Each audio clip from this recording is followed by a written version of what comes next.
আল্লাহর হাবিব সাল্লাল্লাহু আলাইহি ওয়াসাল্লাম বলেন, আল্লাহর কোন বান্দা যদি কোন বান্দা বান্দিকে ইফতারি করায়, একদিন ইফতারির জন্য আল্লাহর হাবিব সাল্লাল্লাহু আলাইহি ওয়াসাল্লাম তিনটা পুরস্কারের কথা বলেছেন।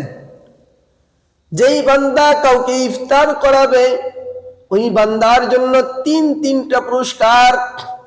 এক নাম্বার পুরস্কার হলো কানা লাহু মিসলু আজরিহি, যাকে ইফতার করানো হবে তার সমপরিমাণ সওয়াব আল্লাহ রাব্বুল আলামিন ওই বান্দার আমলনামার মধ্যে দান করবেন, যেই বান্দা ইফতারি করাইলো।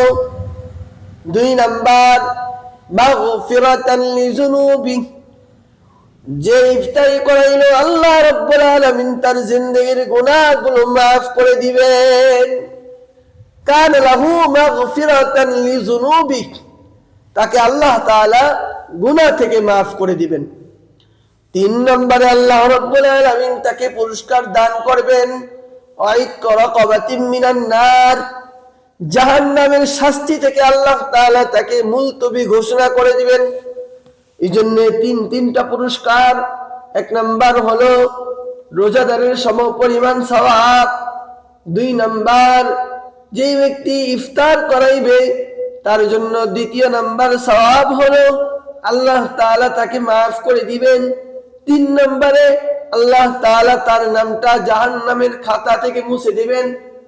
এই জন্য সবাই যাতে একে অপরের যখন ইফতার করব অন্যকে যাতে ইফতারের সাথে নিয়ে নেই। আল্লাহর হাবিব সাল্লাল্লাহু আলাইহি ওয়াসাল্লাম সাহাবীদেরকে বলেছেন, ও সাহাবীরা তোমরা নিজেরা ইফতার করো, অন্যকে ইফতার করাও।